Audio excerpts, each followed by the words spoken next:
Nah, kalau kita bicara terjemahan, tidak akan pernah ada yang namanya sebuah buku lalu diterjemahkan itu akan akurat terjemahannya dengan bahasa aslinya 100% akurat, tidak akan pernah. Kenapa demikian?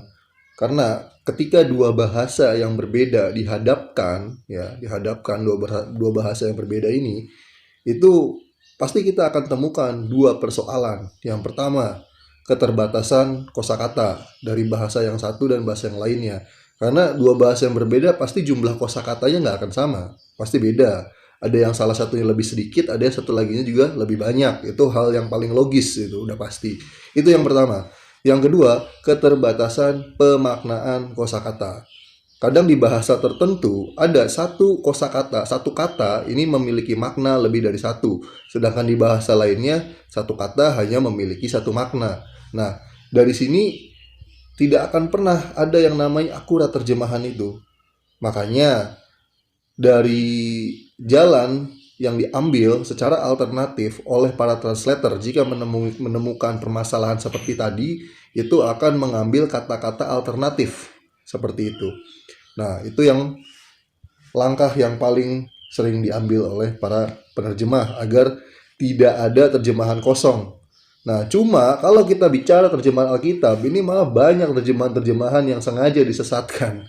Seperti itu. Makanya saya sangat setuju dengan kata-katanya Mas Ishak bahwa Alkitab Lai, terjemahan bodoh, terbitan lembaga Alkitab Indonesia itu tidak layak untuk dibaca. Lebih layaknya dibuang ke tong sampah, dan saya sangat setuju itu.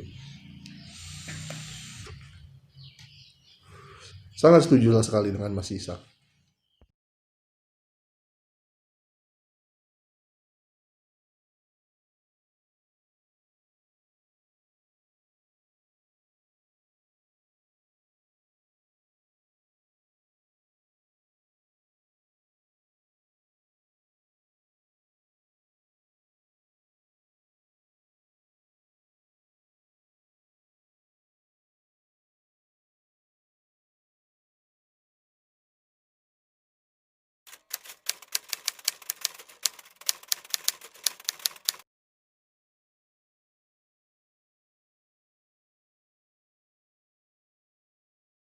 Mana kamu pernah sajikan teks aslinya? Kamu selalu pakai terjemahan di perdebatan manapun.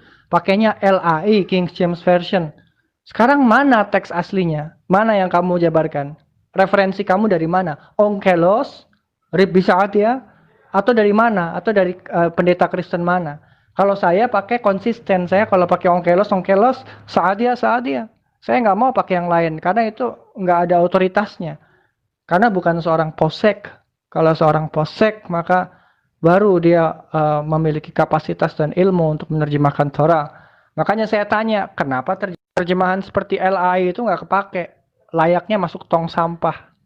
Tadi kamu bilang karena ada lanjutannya, tapi lanjutannya kamu nggak mau baca. Saya tahu kenapa kamu nggak mau baca. Karena yang kamu tenteng kemana-mana kan LAI buat promosi ke orang-orang Islam yang kurang kurang iman, kurang akidah. Itu kamu datang ke orang-orang mereka nginjil, kan? Nginjilnya pakai apa? LAI. Kenapa? Ya ada Allah di situ.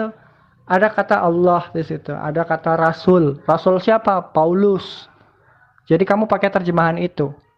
Berarti kan kamu ngegoblokin orang. Kamu pakai terjemahan yang salah buat ngegoblokin orang. Bukan buat orang tambah pinter. Kamu bikin orang tambah goblok. Itu kan keterlaluan. Kalau saya nih, saya nggak lihat orang itu bodoh atau pinter. Saya tetap akan sajikan yang original.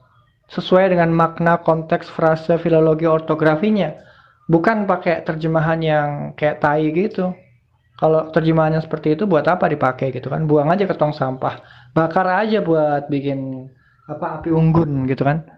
Jadi kamu itu ingin menyesatkan orang dengan terjemahan yang jelas-jelas salah. Bukan mengedukasi orang, malah bikin orang tambah goblok. Tapi kalau dikatakan terjemahan LAI banyak yang error, tepat, saya sepakat dengan kamu ya. Bahkan kalau kamu terlalu ekstrim mengatakan dibuang tong sampah, ya saya pun juga bisa dibilang sependapat dengan kamu ya. Memang banyak sekali errornya ya.